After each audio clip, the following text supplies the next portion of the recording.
Hey guys, Juzzy EVO X here, back with another video install, and today we're having a look at the Spec Custom Designs aftermarket dipstick handle. And it's a great piece. I've actually got it in my car. Here's what it looks like installed. It comes in a number of different colors, and I'm just helping out my buddy today who's just purchased one. And I said, hey, come around, because I'd like to show what it looks like when we open it and what you've actually got to do to get it installed. So as you can see, here is a black one. Inside the packet, it comes with a pin, which is what you'll use to secure this handle to your original dipstick. The factory dipstick has a pin that you need to remove, and to do that you need to use something like a tap or a punch, or just something that's small and sharp like this. But you want to be really careful when you tap out the original pin, because you don't want to push it too far and sort of elongate the hole that the new pin's got to go into. So as you can see, as you drive that through the actual dipstick, it's going to make the hole wider. So you only want to tap it about a mil or two, just enough to get it out so that you can pull it from the opposite side with a set of pliers. Okay guys, so here's what the factory dipstick looks like. So this is from our Rally Art, and the EVO 10 is exactly the same.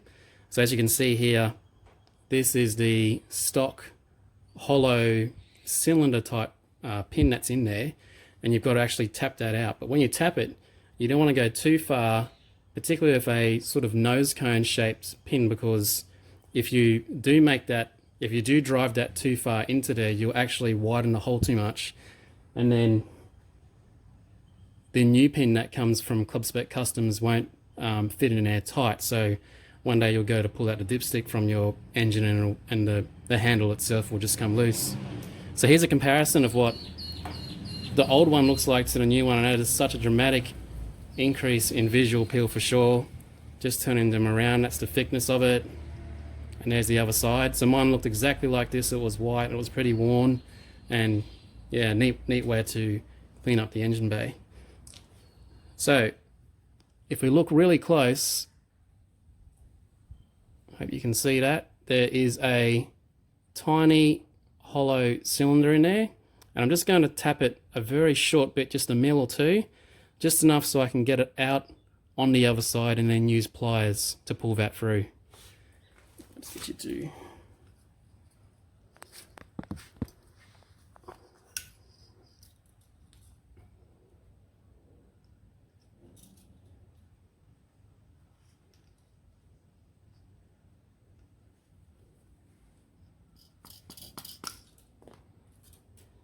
So it can be a little bit finicky because it's tight in there from factory.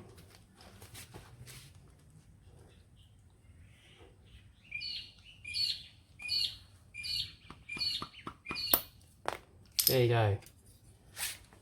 So I can hear there that it came out. As you can see, it's just sort of come out there just a mil or two, and that may or may not be enough to pull the whole thing out. Looks like it's not quite enough yet, so I'll just give it another little tap. So all I'm doing is just opening a set of needle nose pliers there, so if I can tap that very gently through, and a little bit at a time is the way you want to go, because if you go too much, then that handle will be stuffed forever.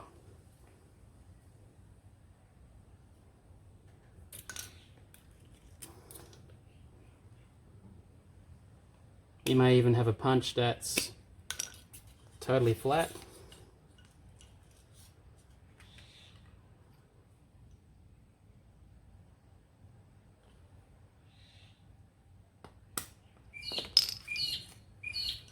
There you go, that looks a lot better. There you go. So that's just popped out like that.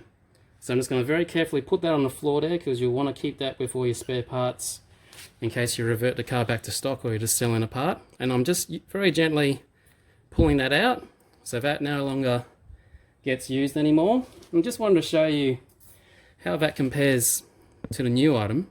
So as you can see, the factory part only uses one rubber O-ring, and it's fairly secure obviously for a factory car, but the new item uses two, and it's quite a snug fit.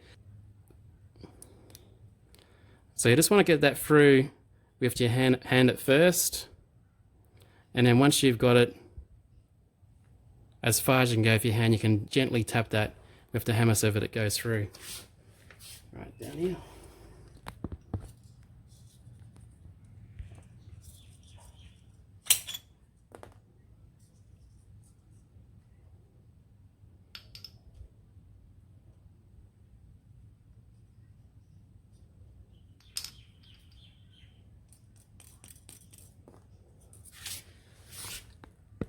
So as you can see, it's a fairly long pen, but it's just enough to go so that you've got probably 1/2 mm clearance either side of it. So that is looking pretty damn neat. Look at that straight away.